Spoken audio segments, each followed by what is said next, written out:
기도하겠습니다. 우리 주님의 놀라운 사랑으로 오늘도 우리 하나님 앞에 나와 또 가정에서 이 시간도 하나님 앞에 예배할 수 있는 놀라운 은혜를 허락해 주시니 감사합니다. 그 하나님의 놀라운 사랑이 오늘 우리 가운데 임재하여 주셔서 충만하게 하여 주셔서 하나님 말씀을 들을 때 생명의 말씀, 능력의 말씀 우리의 삶을 변화시키며 또 한 주일 동안 그 말씀 가운데서 답을 찾고 또 우리가 잘못된 부분이 무엇인지 또 우리가 무엇을 하는 것이 옳은 것인지를 다시 한번 깨닫는 놀라운 이 시간 되게 은혜 베풀어 주옵소서. 예수님의 이름으로 간절히 기도드리옵나이다. 아멘. 오늘 제목은 한시도 잊어서는 안 될 사랑. 사랑은 사랑인데 제목이 뭐죠? 한시도 잊어서는 안 될 사랑입니다. 즉 무슨 말이냐면은 만약에 여기서 내가 어떤 사람을 사랑하고 있는데 이 사랑을 있는 순간에 다른 데서 사랑을 하기 때문에 문제가 되는 것입니다. 예를 들어 여기서 당분간 쉬었다가 또 가만히 있다가 사랑하면 괜찮은데 그게 아니라 이 사랑은 여기서 사랑하지 않으면 즉시 바로 다른 데로 옮겨가서 다른 걸 사랑하기 때문에 그래서 우리는 한시도 잊어서는 안 되는 사랑이 우리에게 있는 것입니다. 그래서 오늘 이 사랑이 무엇인가? 특별히 이번 한 주간 우리는 설 명절을 통해서 하나님의 마음을 우리는 다시 한번 헤아리고 하나님의 놀라운 사랑을 다시 한번 더 회복하는 귀한 시간 되시기를 주님의 이름으로 축복합니다. 그래서 우리는 하나님은 내 인생이 믿고 의지해야 될 유일한 분이십니다. 우리는 이 결론입니다. 우리는 다시 한번 고백해야 됩니다. 우리 하나님은 내 인생이 믿고 의지해야 할 유일한 분이 바로 우리 하나님인 줄 믿습니다. 이거 이상은 없고 이하도 없는 것입니다. 어쩌면 이번 이 고유한 우리 설 명절을 통해서 우리에겐 설레임과 행복이 가득한 날이었습니다. 하지만 나의 행복이 누군가에게 불행이 된다면 그것은 참 행복이 아닌 것입니다. 유교의 본산지인 중국에도 없는 제사 제도가 우리 민족 고유의 문화로 자리를 잡아 조상 숭배가 가장 큰 인간의 도리인 것처럼 되어버린 이 나라 이 백성에게 반대로 하나님은 이 제사를 가장 싫어하신다는 그 신앙을 내세운다는 것은 정말로 쉽지 않는 우리의 결정이면 분명합니다. 그래도 이번 설은 코로나 때문에 많은 사람들이 고향을 찾지 않음으로 인하여 그토록 중히 여겼던 제사를 거의 드리지 않거나 극소수의 사람들만이 제사를 지내게 되었습니다. 언제는 조상에게 제사 지내는 것을 목숨처럼 여겼던 사람들이 자신들의 아픔을 위해서는 그것도 너무 쉽게 포기하는 모습을 보면서 어쩌면 이 모든 제사 제도가 다 형식적인 것이 아닌가, 어떤 형식적인 문화가 아닌가라는 생각도 해봅니다. 그래서 코로나는 예배도 제사도 형식을 다 버리게 만드는 것입니다. 그래서 우리도 이제는 뭐죠? 우리의 예배도 달라져야 되는 것입니다. 과거에는 우리가 주일 오전 예배, 오후 예배, 수요 예배, 금요기도에, 새벽기도에 나오게만 하면 됐는데 이제는 나오는 게 아니라 무엇입니까? 삶에서 실제로 예배의 삶을 사는 대로 우리는 변화가 되어야 되는 것이에요. 얼마 전에 제가 설교했지만 언제까지 우리가 뭐만 할 수 없다? 우리는 예배만 드리고 앉아서 우리는 교육만 받고 끝낼 수는 없는 것입니다. 이제는 정말 우리가 삶의 현장에 나가서 이제는 형식적인 예배가 아니라 진짜 예배의 삶을 살게 하는 것이 코로나가 우리에게 주는 가장 큰 메시지일 것입니다. 어쩌면 이번 제사도 마찬가지입니다. 그동안 얼마나 형식적인 문화였는지를 우리는 절실히 보여주고 있는 것입니다. 만약에 그것이 정말 목숨처럼 중요한 조상을 섬기는 게 중요했다면 어떤 시기든 가도 제사를 지냈을 것입니다.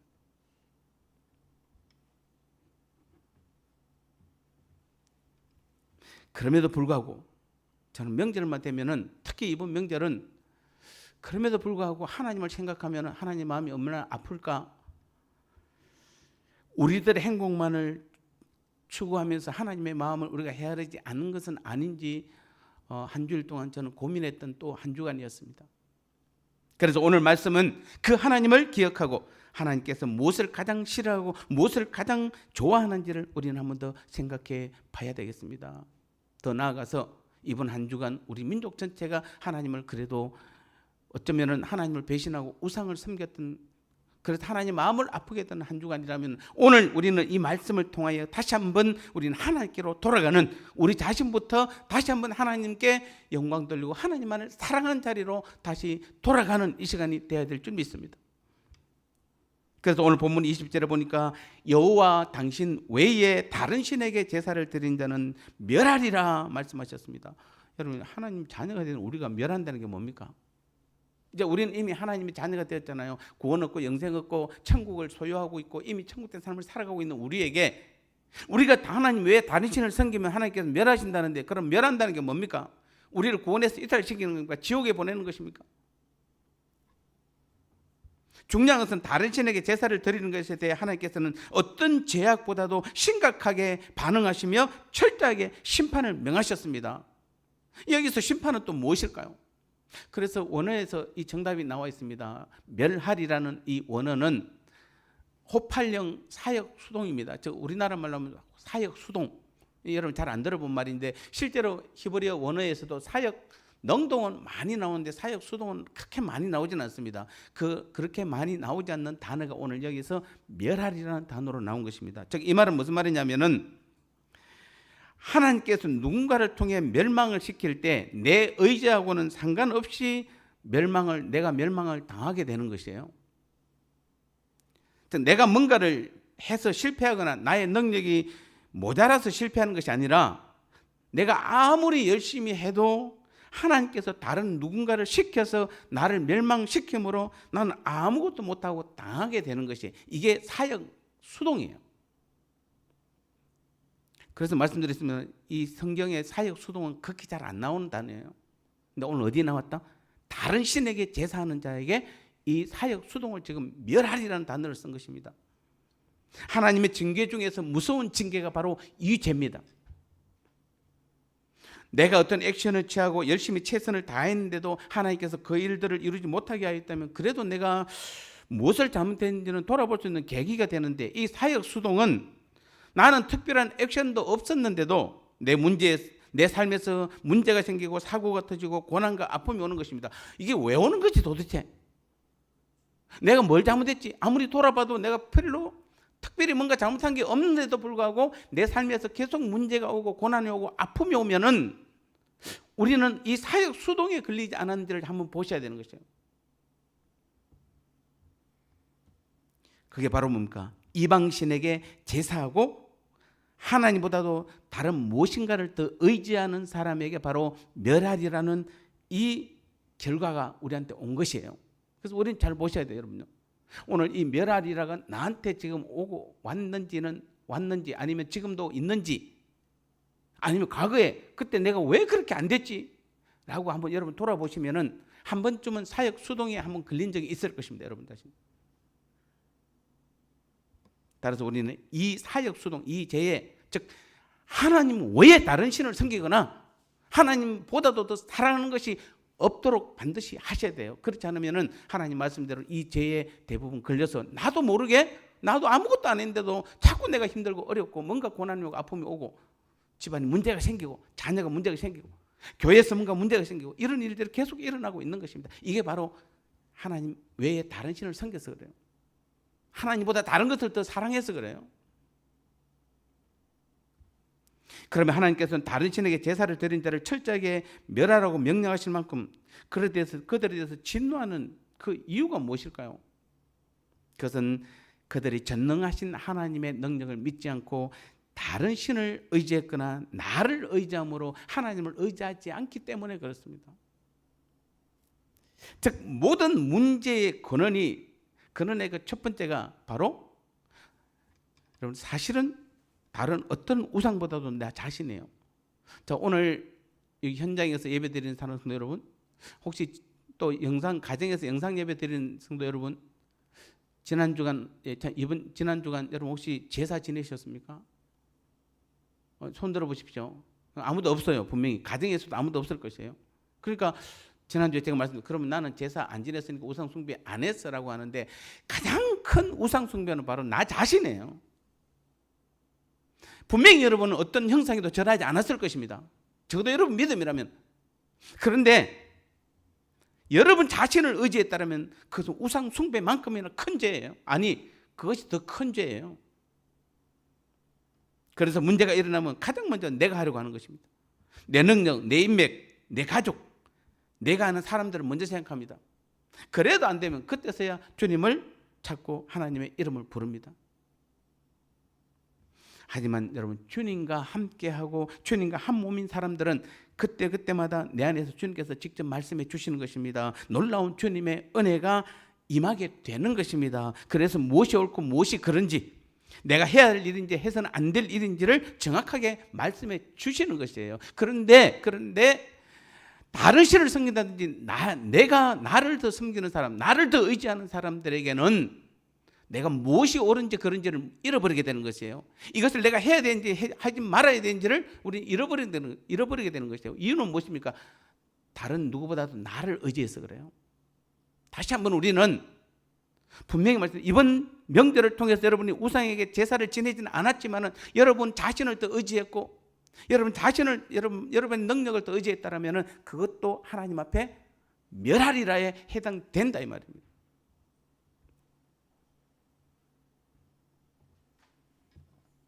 그럼에도 하나님 외에 다른 신에게 제사를 드린 이유가 무엇입니까? 그래서 사람들은 왜 제사를 드립니까? 라고 한다면 가장 큰 이유가 뭐죠?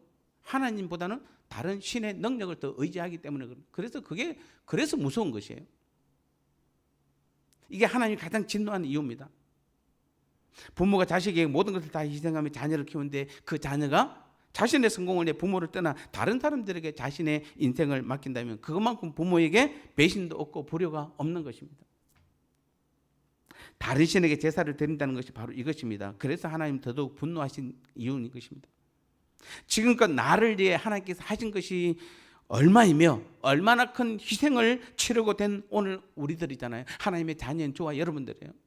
우리가 그냥 여기 지금 앉아 있는 거 아니잖아요. 그런 우리들이 하나님 외에 다른 누군가를 의지한다는 그 자체는 하나님 앞에서는 있을 수 없는 어쩌면은 수치요, 능력이고 배반인 것입니다. 여러분, 하나님은 어떤 분이시죠? 만물을 창조하시고 지금도 여전히 만물을 다스리신, 하나님 창조하신 그 모든 것들을 다스리는 분이세요. 그 중에서도 가장 졸지도 아니하시고 주무지도 아니하시고 우리의 머리털 하나까지도 세신 바 되신 그 하나님이잖아요. 지금 우리의 모든 삶의 일거수일투족을 친히 책임지시고 붙들어 주시고 이끌어 가시는 그 하나님이세요. 그런데 그런 하나님을 두고 다른 신에게 제사를 드리고 다른 신의 힘을 의지한다는 것은 하나님의 전지하신 전능하신 그 권능을 무시하는 신성 모독의 죄를 범하는 죄뿐만 아니라 하나님께 돌려야 할 영광을 다른 신에게 영광을 돌리는 것과 똑같습니다. 그래서 모든 것은 다 하나님께서 지금 일거수일투족 우리의 모든 삶을 다 지켜주시고 이끌어주시고 인도해 주셨는데, 그래서 우리는 누구한테만 영광 돌리면 되는데, 하나님께만 영광 돌리면 되는데 다른 신을 의지하는 순간 여러분 그 영광을 다른 신에게 돌리는 겁니다. 그래서 누구 때문에 잘 됐다고 말하는 겁니다. 때로는 나 때문에, 가장 많은 게 나 때문이죠. 그리고 누구 때문에? 사실은 누가 다 했는데? 여러분 아직도 안 믿으십니까? 사실은 누가 다 했죠? 하나님께서 다 하셨어요. 이미 우리의 삶은 하나님께서 다 하세요. 믿습니까? 우리는 그것을 믿으셔야 돼요. 오늘 우리가 하나님의 자녀라는 것은, 여러분 자녀가 지금 자라는데 그 자녀는 누가 다 책임져요? 부모가 다 책임져요. 자녀는 안 믿을지 몰라도 부모는 끝까지 책임져요. 끝까지. 어머님이 지금 80이 벌써 넘으셨습니다. 그런데도 이번에도 떡국 요만큼 가지고 그걸 지금 울산에 있는 큰 딸한테 보내려고 그러고 서울에 있는 우리한테 보내려고 그러고, 그래서 나 막내 여동생한테 와서 이거 보내주라고 그러니까 여동생이 그거 요만큼 보내줘, 그 우체국에 보내니까 택배비도 안 나오겠다. 근데 그게 뭐죠? 그게 어머니의 마음이잖아요. 조금이라도 더 있으면 드리고 싶은 거, 뭐든지 주고 싶은. 지금 벌써 이제는 도와줘야 될 대상이 아니라 도움을 받아야 될 그 부모님이 아직도 뭡니까? 자식을 위해서는 모든 걸 다 줄 수 있는 그 마음이라면은 그것이 하나님의 마음이잖아요. 근데 하나님은 우리에게 얼마든지 도와줄 수 있는 능력이 있고 힘이 있고 전지전능하신 분이세요. 그분 앞에 지금 우리는 그분의 자녀로 자라고 있는데, 우리가 지금 그 하나님 앞에 그 하나님을 의지하지 않고 다른 누군가를 의지한다라면은, 그래서 하나님께서 모든 것을 날마다 매 순간 해주시는데도 불구하고 아직도 여러분이 그것을 믿지 않고 다른 신의 것을 했다든지 내가 했다라고 한다면은 그만큼 하나님의 분노를 사는 일은 없다 이 말입니다. 우리가 실제로 하나님의 자녀가 된 이후부터 하나님이 하신 일 중에 하나가 바로 뭐죠? 모든 우리의 삶을 하나님께서 친히 주관하시고 하나님의 능력으로 모든 일을 하시는 것이에요. 그래서 우리 예수님께서도 이 땅에, 그분은 원래 하나님이셨잖아요. 그런데 그분은 인간의 몸을 입고 이 땅에 오셨어요. 그래서 그분은 인성과 신성을 다 가지신 분이다, 이렇게 말하고 있습니다. 즉 신의 성품과 사람의 성품을 다 가지신 분이세요. 그런 주님도 뭐라고 얘기합니까? 요한복음 5장에서 나는 스스로 아무것도 할 수 없노라. 그분이 할 수 없습니까? 우리는 누굽니까? 우리는 인성입니까? 신성입니까? 우리도 인성을 가졌지만 우리도 신의 성품에 참여한 자가 되었잖아요. 여러분 놀랍지만 우리도 인성과 신성을 우리는 신은 아니에요. 우리는 하나님은 아니지만은 주님과 하나가 되고 한 몸이 되었기 때문에 주님 안에 우리가 들어가 있는 것이에요. 그래서 신의 성품에 참여한 자가 된 우리들이에요. 그래서 우리는 신의 성품과 인간의 성품을 다 가진 우리들이에요. 그런 사람들은 모든 삶을 누가 책임지는 겁니까? 하나님이 책임져 주세요. 모든 삶에 하나님의 능력이 나타나는 것이에요. 그래서 예수님도 나는 스스로 아무것도 할 수 없노라. 내가 하는 모든 말과 모든 능력들, 모든 기적들은 다 누가? 아버지께서 나를 통해서 일하시는 것이다라고 말씀하고 있고 고백하고 있는 것이에요. 여러분 지금 이 시간에 현재 하나님께서 목사인 저를 통해서 일을 하고 계세요. 어떤 일을 하고 계십니까? 지금 말씀을 선포하고 있잖아요. 그럼 저는 지금 뭐 하고 있냐면 하나님의 일을 하고 있는 것이에요. 아니, 하나님이 저를 통해서 하나님께서 일하시고 계시는 것이에요. 그 중에서 그 일들 중에서 하나가 바로 말씀을 가르치고 말씀을 선포하는 것이에요. 저는 그 일에 쓰임 받는 것뿐이에요.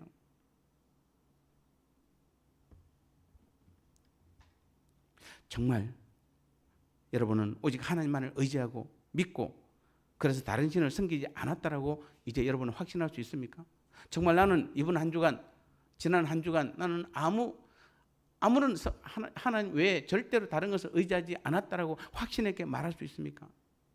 우리는 언제나 사실은 좀 실패는 조금 실수는 있어도 우리는 확실히 이렇게 말할 수는 있어야 돼요.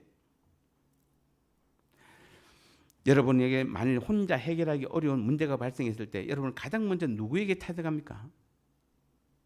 만일 평소에 자신이 정신적으로 믿고 따르는 사람이나 돈 있는 사람, 능력 있는 사람을 찾아간다면 여러분도 하나님 외에 다른 신을 섬기는 사람과 다를 바가 없는 것입니다. 평소에 여러분의 삶은 무엇으로 인하여 평안하고 안전하다고 생각하십니까? 지금 우리나라가 급격한 경제 성장으로 어느 집이나 차가 있고 먹을 것이 있고 나름의 취미생활을 할 수 있는 여유를 가졌다고, 그래서 내가 가진 돈이나 어떤 지식이나 어떤 사회적인 여건 때문에 평안한 삶을 살 수 있다고 생각한다면 그것도 하나님 외에 다른 신을 섬기는 것과 다를 바가 없는 것입니다. 그래서 우리는 오직 우리가 고백하는 것은 모든 것은 오직 하나님입니다 라는 그 고백밖에 없어요. 여러분 지금 왜 평안하게 사시죠? 하나님 때문에요. 그거밖에 없어요. 지금. 그러면 우리가 진정 하나님을 섬기는 하나님의 자녀라면은 우리에게 힘들고 어려운 일이 닥칠 때 가장 먼저 우리는 하나님께 나아가 기도로 하나님의 도우심을 구하는 자가 되어야 되는 것이에요. 여러분 기도는 교회에 앉아서 새벽 기도 시간이고 금요 기도에만 기도하는 시간이 아니에요. 어쩌면 여러분이 새벽 기도, 금요 기도의 시간만 기도하니까 하나님 기도하지 말라고 막는 거예요. 왜냐하면 그 시간에 새벽 기도 온 사람은 그날 하루 기도 안 해요. 거의 대부분 그렇습니다. 다는 아니지만. 금요 기도에 나오면은, 한 주일에 금요 기도에 한번 나오면은 그 주간에는 기도 안 해도 됐다라고 생각해요. 새벽 기도와 금요 기도에는 그날의 하루의 삶을 맡기는 것도 있지만은 우리가 뭐 하는 것입니까? 실제로 삶 가운데서 하나님의 어떤 문제가 생길 때마다, 어떤 일들마다, 어떤 일을 할 때마다 하나님께 뭐 한다? 도움을 구하는 우리의 습관, 우리의 훈련을 하는 것이지, 그것 때문에 우리가 지금 존재하는 것은, 기도하는 것은 아니에요. 그래서 우리는 기도가 습관이 되어야 되고, 기도가 삶이 되어야 되고, 기도가 나의 가장 큰 무기가 되어야 되는 것이에요. 정말이에요, 여러분. 진심으로 그래서 기도하시는 삶이 되어야 되는 것이에요. 내 힘으로 신앙생활을 하는 사람들 중에 가장 힘든 것이 바로 뭡니까? 기도 응답받는 것이에요. 그래서 여러분 지금까지 보면 어떻습니까? 여러분 이 교회 신앙생활하면서 가장 힘든 게 뭡니까? 기도 응답받는 것이잖아요. 아니 성경에는 보면 가장 쉬운 게 기도 응답인데 무엇이든지 내 이름으로 구하는 것은 내가 다 응답하신. 기도하는 것은 다 들어준다 해놓고 막상 기도해 보면 가장 안 되는 게 기도 응답이잖아요. 그래서 100가지 그냥 풀어놓고 한 가지 응답받으면 감사합니다라고 생각하시죠. 그런데 복음 안에 사는 사람들이 가장 하기 쉬운 것이 바로 무엇입니까? 기도 응답이에요. 기도 생활하는 것이에요. 세상에 가장 쉬운 것이 기도 응답이에요, 여러분요. 그래서 여러분이 그 삶을 이제는 경험하셔야 돼요, 여러분요. 체험하셔야 돼요. 이제는 여러분의 수준이 아직도 우리는 교회에 앉아서 기도하는 수준이 아니라 이제는 나가서 삶 가운데서 기도의 능력들을, 기도의 경험들을 체험할 때예요, 이제는요.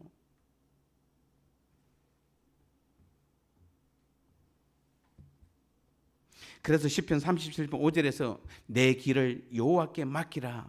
그를 의지하면 그가 이루신다 이렇게 말씀하셨습니다. 여기서 맡긴다는 것은 원어에는 뭐라고 되냐면 해오리 바람 가운데서 나의 모든 것을 하나님께 위탁한다 그렇게 되어 있습니다. 여러분 해오리 바람이 뭡니까? 내 인생에서 일어나는 불가항력적인 일이잖아요. 내가 절대로 해결할 수 없는 일들이에요. 그런 해오리 바람 같은 해오리 바람 속에 내가 휘말려 있을 때는 내가 몸부림친다고 내가 할 수 있는 것이 없잖아요. 여러분 지금 바깥에서 보면 아시잖아요. 어떤 사람이 해오리 바람이 강하게 부는데 거기 좀 딸려 올라갑니다. 거기서 뭔가 한다고 됩니까? 그래서 하나님께서 그때는 가만히 있으라고 그럽니다. 가만히 있으라. 하나님을 의지하면 하나님이 이루신다고 명령하셨어요. 명령법으로 분명히 하나님께 사용하셨었어요. 우리는 인생에서 불가항력적인 일도 분명히 일어날 것입니다. 내가 어떻게 할 수 없는 일들이 일어날 것입니다. 또는 내가 할 수 있는 일도 일어날 것입니다. 이런 일이든 저런 일이든 내 길을 여호와께 맡기라. 그래야면은 이 모든 것을 그가 반드시 이루신다고 명령해 주셨어요.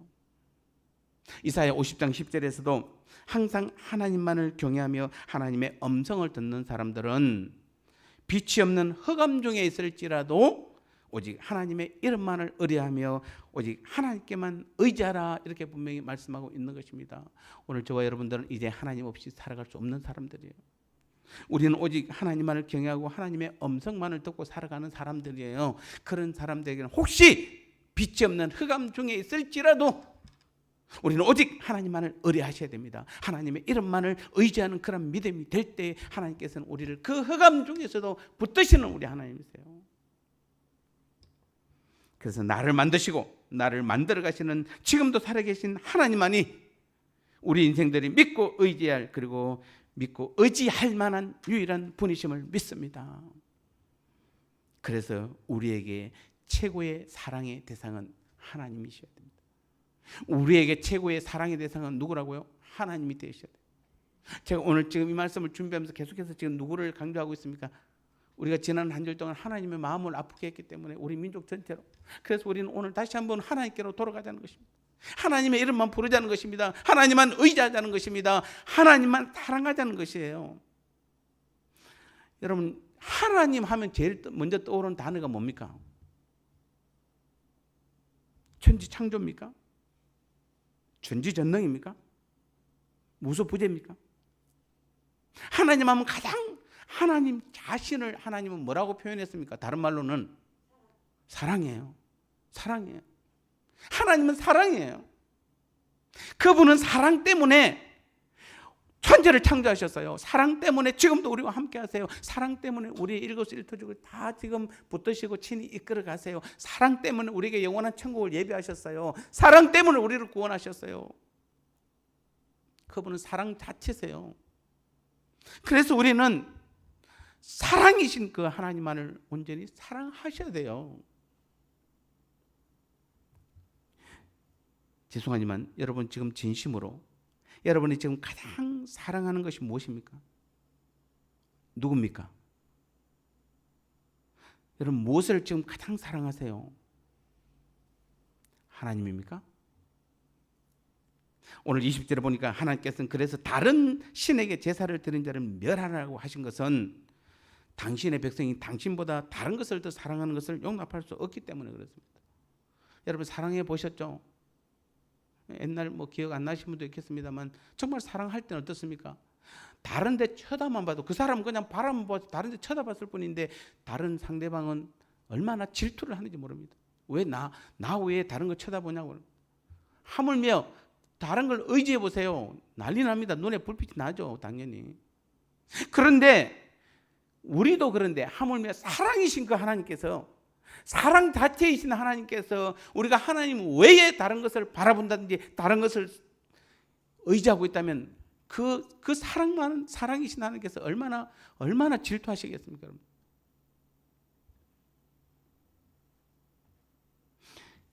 그래서 그런 사람을 하나님께서 심판하시는 것은 당연한 것입니다. 다시 말해서 심판은 우리 지옥에 넣는 것이 아니에요. 여러분 사역 수동에 걸리시면 안 돼요. 그때부터 내가 하는 모든 것은 다 나는 아니죠. 내가 아무것도 안 하고 있는데도 자꾸 나한테 뭔가 문제가 생기는 것이에요. 하나님께서는 정확하신 하나님이시므로 자기 백성들이 오직 당신만을 사랑하기를 원하시는 것입니다. 구약 선민 이스라엘 양에 오직 당신만을 사랑하기를 원하셨던 하나님께서는 또한 오늘 바로 당신의 백성인 우리들에게도 역시 하나님만을 사랑하기를 원하고 계세요. 그래서 우리는 오직, 여러분 이 땅에서 우리가 할 것이 무엇입니까? 제일 큰 일이 무엇입니까? 여러분 정말 능력이 온 이 땅을 다 살만한, 어떤 TV에 그런 대사가 있지, 1조도 안 되는 것들이, 재산 1조도 안 되는 것들이 재산 1조 아니라 그보다 훨씬 더 많은 재산을 가져서 모든 것을 다 해줄 수 있는 사람 앞에 사랑의 대상자는 뭐 해야 됩니까? 오직 그분만 바라보면 돼요. 그분의 말에만 의지하면 돼요. 그분만 사랑하면 되는 것이에요. 다른 거 필요 없어요.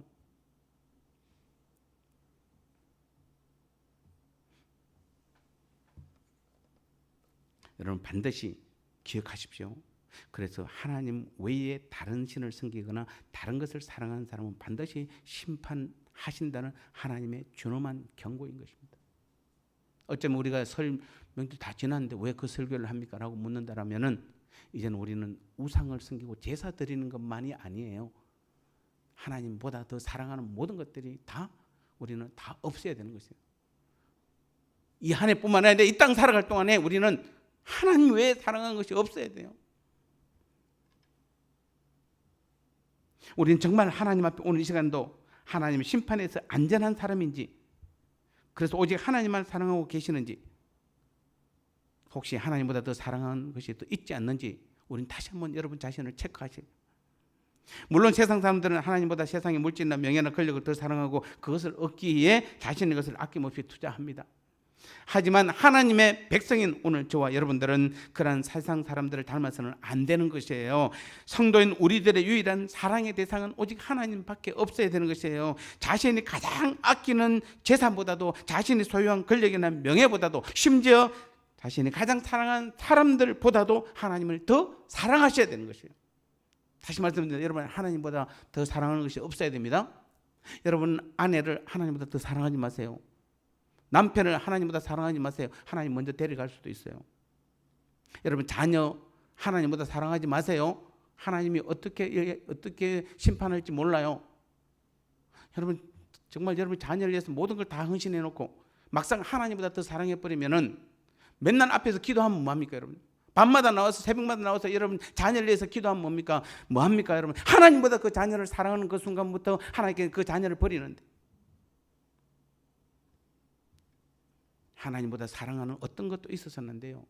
그러면 하나님께서는 그 사람을 먼저 데리고 가버렸어요. 가장 소중하게 여기는 것을 잃어버리게 할 수 있는 것이에요. 그래서 마태복음 10장 37절에서도 가장 사랑하는 가족일지라도 나보다 더 사랑하는 자는 내게 합당하지 않다라고 우리 주님께서 분명히 말씀하신 것입니다. 우리에게 만일 하나님보다 더 사랑하는 것이 있다면 질투의 하나님께서 그런 것들을 우리에게서 빼앗아 가시고 마침내 우리도 고난 가운데 두실 것입니다. 어쩌면 지금 나의 삶에서 가장 많이 일어나는 이들 중에 하나일지도 모르는 것이에요. 여러분 지금 신앙생활 오랫동안 하셨음에도 불구하고 아직도 해결되지 못한 여러분의 문제가 있다면 여러분 다시 한번 오늘 이 시간을 통해서 내가 하나님보다도 더 사랑하는 것이 있는지 없는지를 한번 돌아보시고 어떤 것도 다 내려놓으시기 바랍니다. 하나님, 여러분 물질도 마찬가지. 물질 때문에 여러분 물질 하나님보다 사랑하지 마세요, 여러분요. 그럼 물질 하나님 가져가세요. 우리는 하나님께 주신 물질로 물질을 받아야 우리는 누림의 복을 받을 수 있는 것이에요. 사랑하는 성도 여러분, 지금 나의 마음속에 가장 소중한 자리에 하나님 외에 어떤 것도 올려놓지 마십시오. 오직 하나님만을 그 자리에 모시고 나의 모든 사랑을 하나님께만 드리십시오. 그래 할 때에 우리 하나님께서는 하나님의 가장 귀한 사랑과 축복으로 날마다 우리의 삶 가운데 풍성하게 더 많은 것으로 채워 주실 줄 믿습니다. 이 놀라운 하나님의 사랑을 받아 날마다 누리는 저와 여러분의 귀한 믿음의 삶이 되시기를 다시 한번 주님의 이름으로 축복합니다. 하나님 아버지 감사합니다. 그렇습니다.